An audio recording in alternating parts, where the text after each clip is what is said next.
mess it up. Awesome. So here today, we're on Gallant Conversations. I have a privilege to be with Seth. Seth, you are a man of many trades, many techniques and skills. Why don't you just give me a quick little rundown and intro? I probably would butcher it if I tried to, but give me a little bit of rundown on who you are. Who is Seth? Well, yeah, that's an open-ended question if I've ever heard one. I know, I'm great at those. Yeah, I appreciate that. I've had a lot of careers, if that's the direction you were going. I think so. Started my work life at NASA as a flight controller for the space shuttle. Did that for a number of years before going to Russia as the NASA liaison to the Russian Space Agency.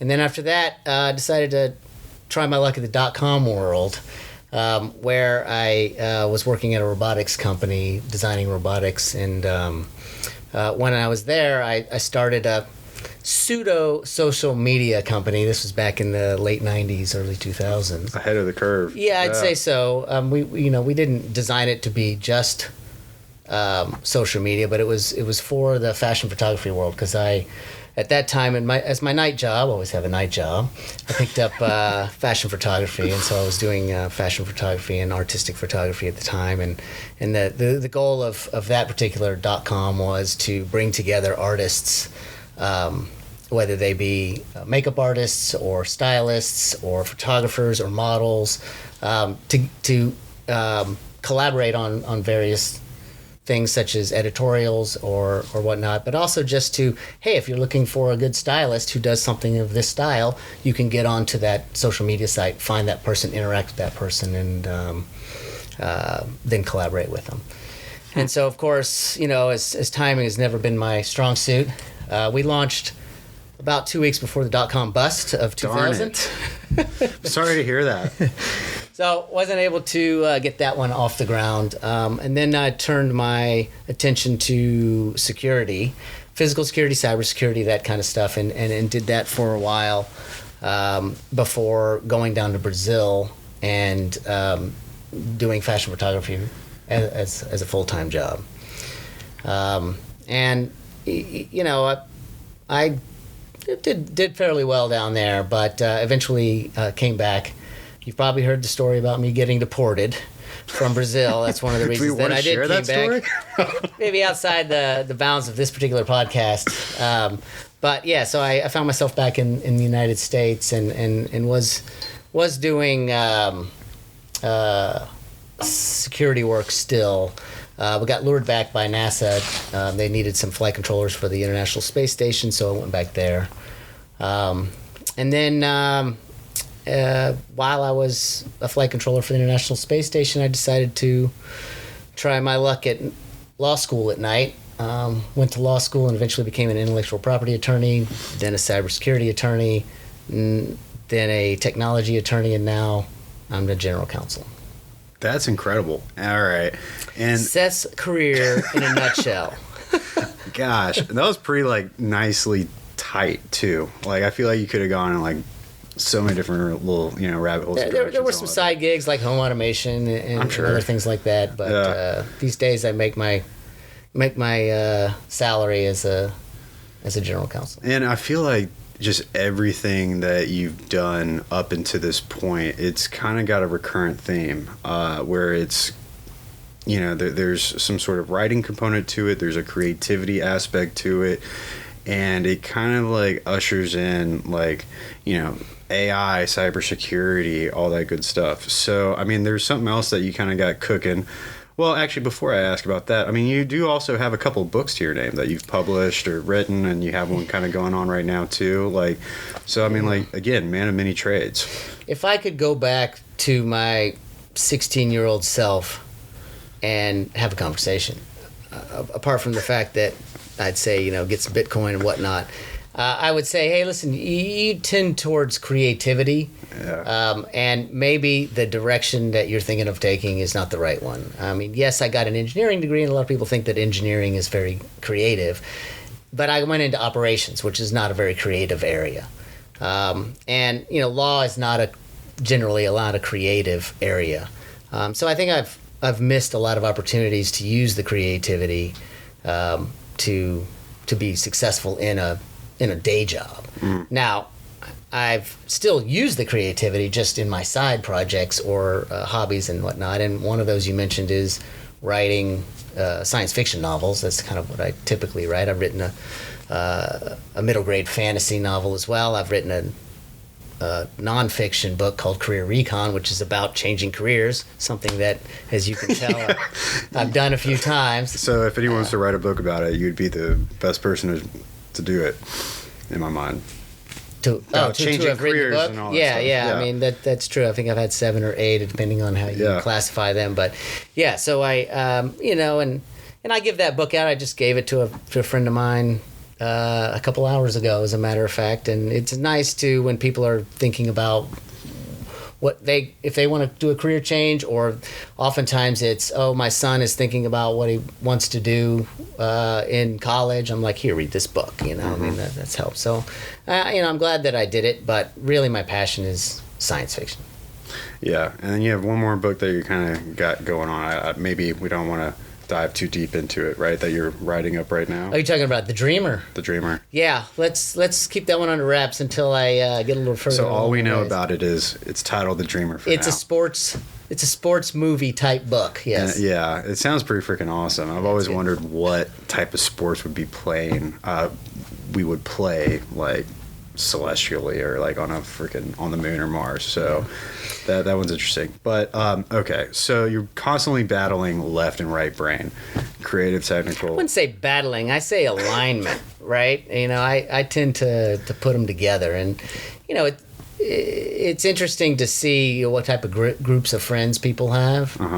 For me, I go both ways, right? And so when you throw parties, you bring all these different types in, and you try to put them together, and oftentimes they end up in separate corners of the room because they're just not the same. But I like to talk about right brain stuff. I like to talk about left brain stuff. Yeah, for sure. And Brandy has told me about these little parties that you would throw here in Houston back in the day, and they sounded freaking awesome. Yeah, I'm sorry that I sold the house and you can't come to them, but maybe someday. Maybe someday, or somewhere else, even somewhere cool like North Carolina or something. I don't know.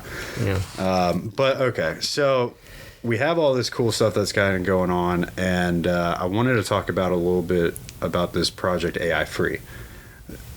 Care to kind of tell me what it is to just start about it? Yeah, well, the AI-Free Certification Project, in a nutshell, allows artists to register their creative works as being created without the undue influence of artificial intelligence. It's that in a nutshell.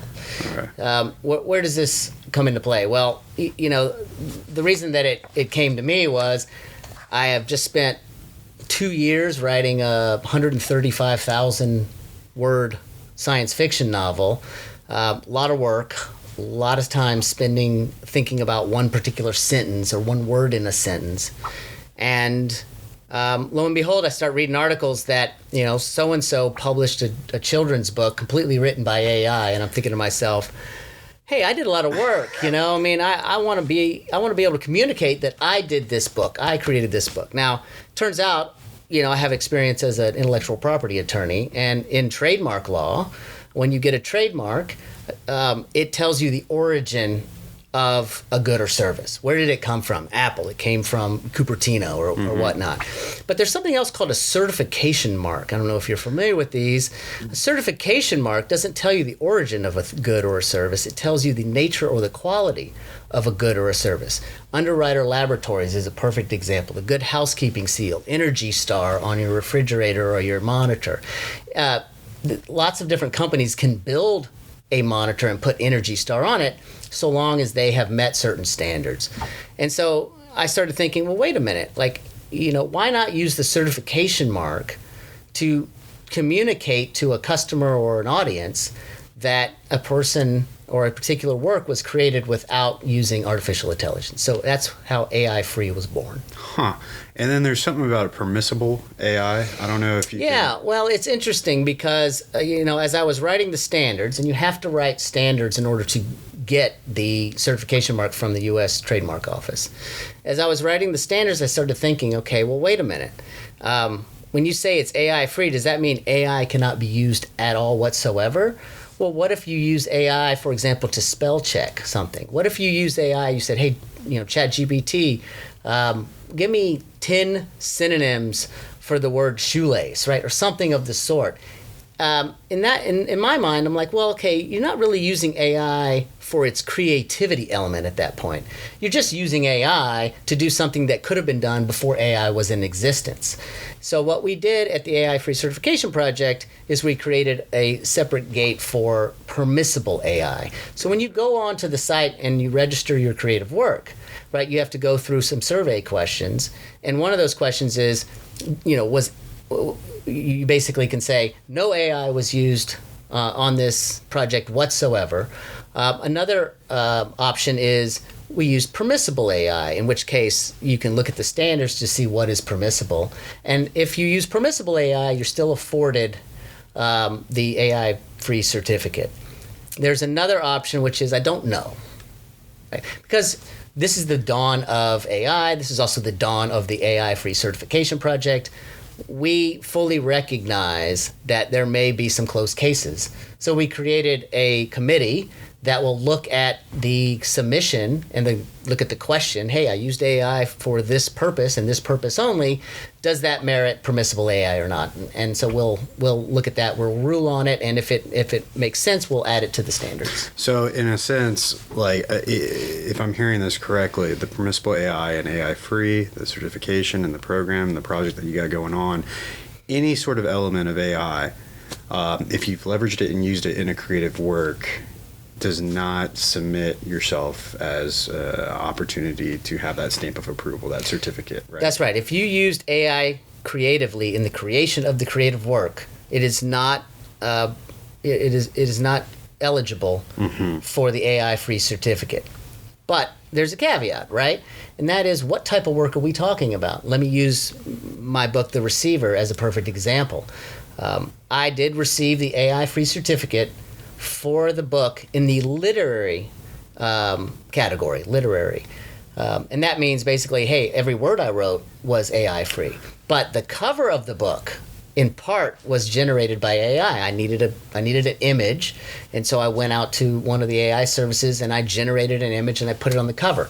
I'll still be able to put the certificate on the front of that book, but only the one that says literary on it. I would not be able to put the AI-free certificate that says graphic arts because I did not generate the cover without the use of AI. Got it. That's brilliant. And okay, so creative works, it's spanning from graphics, literary, what other... Yeah, so there's 4 categories at present, and we have considered adding more, and those will probably come with time.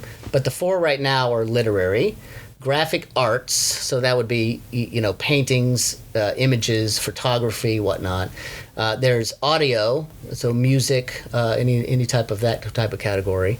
And then there's visual recordings, that'd be movies, basically. Okay. So there's a couple of interesting things, I think, in terms of like the AI evolution and revolution or what have you. And there's been Ansel, our intern, was kind of talking about this earlier. There was something on the 29th of January that, what was that all about? So I do want to make clear that the AI-Free Certification Project is not a substitution for the U.S. Copyright Office. Yes. We do track a lot of the things that the Copyright Office does in order to determine what a creative work is.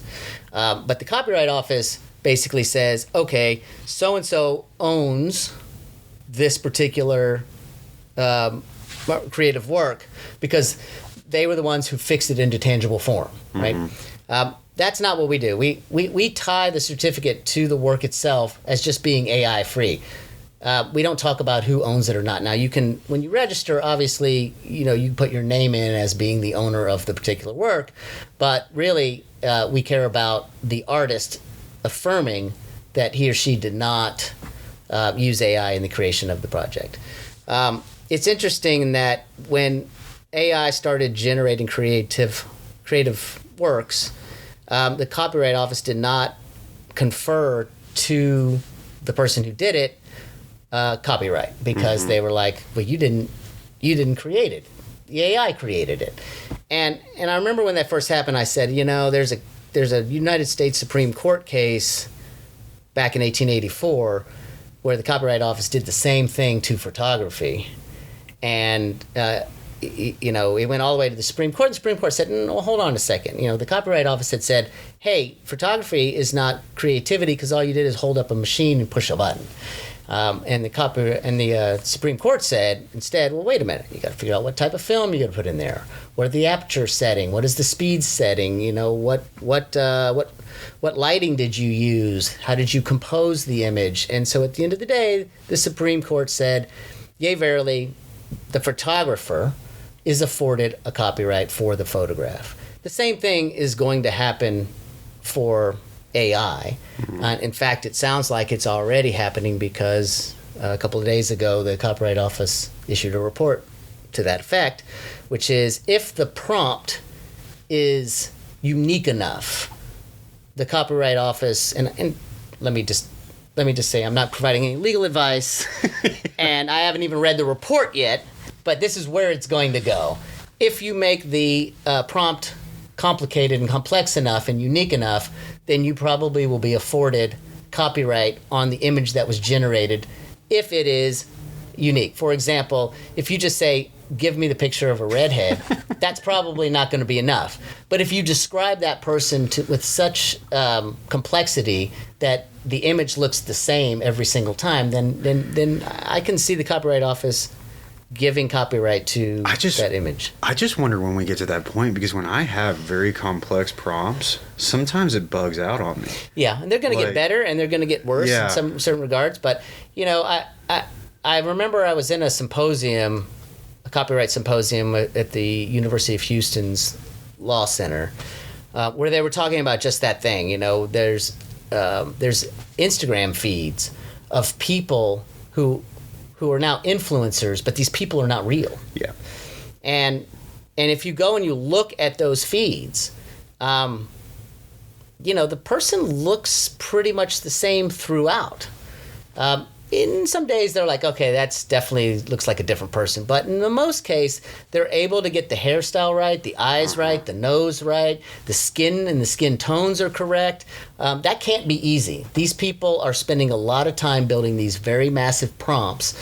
And I think that's what the Copyright Office is eventually going to extend copyright to. And I mean, we covered the 4 different categories. I'm just wondering, like, with influencers and micro-influencers out there, I mean, it could be something like a watermark on social media posts and stuff that they incorporate the AI-free badge or what have you to say, this is real, this is not, right? Yeah, that's the purpose of it. Yeah. That's why we offer a digital badge. And the digital badge is cool because it has a QR code in it. Yeah. So not only does it it looks nice and it tells your certificate number and it tells you what type of work it is, literary or music or whatnot.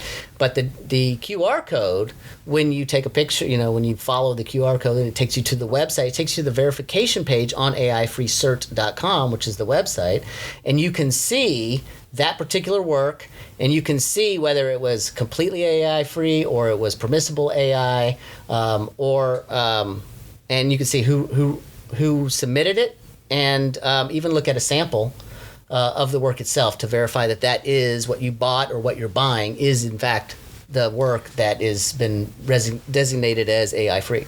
And then, I mean, you touched on it. I just want you to kind of maybe walk through it one more time. Like, if somebody's interested in learning more about it, or if they're an artist or a creative, walk me through the process in terms of, like, signing up or getting involved and getting that. Well, our goal was to make it easy and very inexpensive, right? Because, first of all, artists put out a lot of art. Secondly, typically call it starving artists, right? A lot of artists don't have the financial capabilities to spend a lot of money. I wanted it to be very simple and inexpensive. So an artist just goes to AI-FreeCert.com and you're prompted with a survey, a questionnaire of how did you create this creative work? It's pretty easy to fill out. You kind of go through the questions, and within 20 seconds, it gives you an answer as to your eligibility. And if you choose to register the work, then you simply put in your name, a description of the work, the title of the work. You upload just a sample, right? We're not looking to keep the whole work there. Mm-hmm. So, for example, if it's a a book, maybe first and last page or something, just a representative sample. You upload that. Now, we also give the ability to upload the entire work to get what's known as a hash, and I'll talk about that in a second. But and then after that, you just do your declaration, and within 10, 15 seconds, you get your certificate, both in rectangular and square for social media, and the digital badge with the QR code, and you get the link to your verification page. Super simple. Right now, we're offering the site for free. For the next 10,000 certificates, free. But after that, we're not going to charge very much money. I'm thinking 99 cents. Because again, we want people to come and register these things and be able to showcase their work as being human generated. Yeah, and to be clear on that certificate, I mean, it's per work, it's not per user. That's right. That's right. Yeah, sure. But there's a lot of people who generate a lot of work out there, and sure. But you can do things like, if, let's say you have 10 songs on your album, just do the album, right? Oh yeah, that's a clever way to go about it. Yeah. And because if it's okay, well, I've got 100 songs, and you want to pay, if you're charging $19.95 per song, next thing you know, you spend a lot of money. That's why we're coming in at the 99-cent price point. Make it easy. We want people to get this badge. We want people to showcase their work. I want to circle back on the song thing because it just reminded me something about a video game idea that I just wanted to. I don't want to get off topic, but okay, the hash. Can you explain a little bit more on that? Yeah. So the hash is a very interesting concept, which is this the actual work that was created with human generation? Have you ever heard of a derivative work? This is a thing in intellectual property law where, okay, let's say you build something and you give it to me and then I add on to it. I basically created a derivative of it. So if it's a book and I add a few chapters, right? Now I have a derivative of you. And I don't own the entire book. I would only own those few chapters. You would own the book, but you wouldn't own those chapters. The concern was, okay, what if somebody is selling a creative work and AI generated a part of it after the artist registered it, right? Hey, this is my book. I registered the book, and then a publisher took it, ran it through AI, had it rewritten a little bit, and then published it. Is that the same work that was registered as being AI-free? And the answer would be no, of course. Well, how do you prove that? Well, on the AI-Free Certification Project website, you can upload the original book, and it doesn't actually save the book at all. It doesn't save the file. It just runs it through a hash generator that generates a specific code based on the number of bits of that book.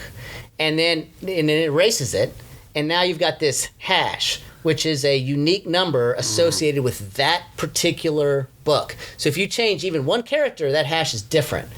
Now you know that this is the book that was registered as being AI-free. That's wild. Do you see this as also, I mean, like, obviously it's a way to promote the tool in terms of it's a human-centric or a human-designed creative work, but yeah. I mean, like, what other kind of promotional aspects would you say could be leveraged for somebody that's leveraging and utilizing AI-free other than... Well, I mean, the first thing that comes to mind for me is every time I submit a short story, for example, to a publisher, or to a science fiction magazine or whatever, they have on there a one-sentence thing that says, I verify that I did not use AI in the creation of this short story. And I'm thinking to myself, well, hold on a second. What does that mean? What if I use spell check, right? And I won't be able to check that box. I won't be able to submit that story if I'm following the letter of the law, right? So we would hope that publishers start adopting the AI-free certificate instead, or our standards, because that way, the author would be able to say, yes, I created this. Yep. This is AI-free, but still use spell checks, but still use synonyms and whatnot. And for that, we will certainly be partnering with these publishers and these associations and those organizations that do contests and whatnot. To to make it for free for the authors or a low price or something of the sort, so that there's a unique standard that everybody can adopt. Yeah, and I mean, to your point about the AI generated content and spell check, like the thing that I'm coming across now, it's just like it's coming to a point where like AI models are just integrated within like Grammarly, for instance, and you don't even know it, right? Like, so Right. there could be a case. I don't know. Gosh, I don't even know how the heck you tackle this. I'm just personally curious, like unknowingly leveraging or using a service like word processor, Grammarly, or whatever, and you didn't know it was AI. You raise a great point, which is it's our hope that at some point these companies that are integrating AI will adopt our standards. Yeah. And you can basically say use this product such that it meets the AI-free standards, and you won't end up with a violation of those standards. You can use Grammarly, you can use Photoshop, for example, to do things that wouldn't use the AI generator as a creative type way. Yeah, and I feel like we're just getting like everybody, including us at the Gallant, like we're just super gung ho and learning, trying to how to leverage AI and all that stuff. And I mean, like Canva, Grammarly, like Adobe, all these different softwares and technologies, Microsoft, Google with Gemini, Copilot, all that stuff. They're trying to integrate AI within their current offering, and then it gets to a point in which it's like, I'm just kind of curious if it's a point where it gets so big and convoluted in a sense in which like we don't actually know what is human made, what's AI made. Like it's gonna get to that point, maybe. I don't know. Anyway, that's just a whole different tangent. Well, it's that's why I love science fiction, because all we do is sit around and think about what the future is going to look like.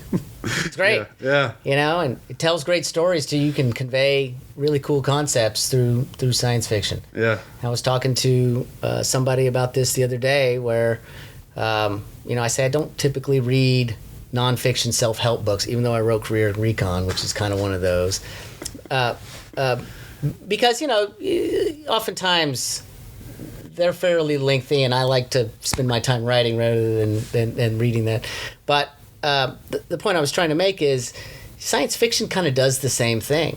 And I was talking to a friend of mine who's struggling with a career change, with a transition, and I gave them an Isaac Asimov short story to read that was directly on point as to what was happening to her. And that's why I love science fiction, because not only do you get to think about what the future is going to be like, do you get to think about alternative realities, but also you get to teach people about your experiences along the way. Yeah. And one thing I wanted to bring up about the video game stuff, which also could be slightly off topic, but I just want to get your perspective on it really quick, just while it's fresh in my head. So like video games, movies, CDs, they used to come in discs or cartridges and stuff like that. And I'm kind of a 90s kid or whatever, and I started with Nintendo 64. They were started at like $20-25 a cartridge. Then you have like the Xbox and stuff like that, and it comes, or PlayStation, and it comes at $50. And then all of a sudden you have these digital downloads that are like $70, $80, You talking $90. about inflation, man? Well, I don't know. Is it inflation or what? Because like my initial thought was like, okay, they're accounting for the physical hard copy and like packaging of the disc and the manufacturing of the disc. And what you were talking about with the certification process and embedding that into your creative work, it just kind of sparked that thought, which is like, is this an added cost in my mind to kind of video games, to movies, to CDs? And like, how the heck did that even happen? Was that freaking inflation? But that's why I want to keep the price low. Number one, in thinking about art, like where does the value come from? I mean, I would submit to you that in at least one of three ways, probably more. One is, who created the art? Andy Warhol's the perfect example. He was just a cool guy. He was always out.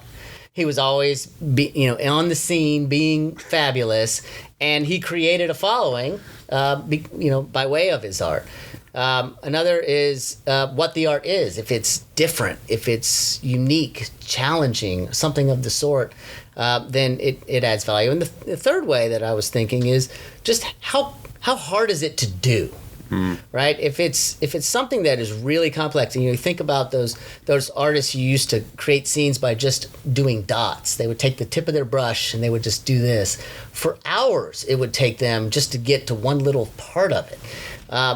I would submit to you that there's value in the complexity of that. And the same thing holds true for human creativity. Yeah, you could have created that photograph using AI in about 2 seconds. But the fact that you set up that whole scene like David LaChapelle and, painstakingly put everybody where you wanted them to be and then took the photograph, I think there's value. What do you say to the artworks that go for like millions of dollars and it's just one single thought? Well, it's not for me to say what value is. I mean, I think one of the fourth ways is that you have a benefactor who talks your art up, right? Yeah, I mean, and every good artist, oftentimes has somebody who's behind the scenes whispering about how great your art is. Yeah, and before I close on this, I want to ask two more questions for you, which is, do you see kind of it's a lead up? So, like, I see this also being applied to potentially, correct me when I'm wrong, like industrial goods or services or something like that. Like in my mind, like I'm seeing kind of some of the technologies that we leverage and use to do CAD design and product development, whether it be software scripts and codes and like designing products or, things that are 3D printed and stuff of that nature. Yeah. Is that something worth consideration? Yeah, design is definitely one of the next things that we're going to attack at AI-Free Certification Project. Like, how can maybe we create another category for just design? Yeah. And you talk about, house plans. There's a perfect example of the architect gets the copyright to the plans for your house. And unless you contract for them, you can't go take those plans and build a carbon copy of your house somewhere else because the architect won't allow that. But who was the creator of those plans? And the architect's going to submit. It was me. I was the one who sat down and wrote all of that. So it's clearly a creative work. So we'll probably add a category for design. Right now, that's in the graphic arts category. Yeah. But yes, design is the next thing. I'm just kind of curious, just having this conversation with you a little bit more in depth, because I've gone to like South by Southwest a couple of years, and they have you in the goggles, and they're showing you like Booz Allen Hamilton's like doing some wicked stuff, and like hollow lenses around, and like you're creating, manufacturing, producing creative works that are also cost of goods sold. And it's super. And like to your point with the architect, like, if it's AI generated, like how comfortable are we about the plumbing or the electrical of the AI and how that was? Like, I don't know. So those are kind of. So it's good that you bring this up. So right now, the AI certification project is 3 people. It's me, Anur, and Faik. Those are the 3 kind of principals or the founders of the company, and we're just 3 people, right? So we spend a lot of time thinking about how this is going to work. AI Free kind of came online at the end of 2023. That's when the genesis happened, and so we've had some time to go through it. But things are going to change. I mean, every concept is dynamic, and I happen to be one of those types of people who believes that good feedback should be well utilized. So are we going to have some issues with our standards? Like every standards, yes, there's going to be close cases. There's going to be things that we didn't think of. We welcome that feedback. We hope that our users, that the artists get out there and say, hey, have you thought about this? And, the answer is going to be no. Why don't you tell me more? Let's see if we can work out how to handle that. I love that kind of stuff. I love thinking about what the future is going to look like and how to make our product better. Yeah. And I mean, on that note,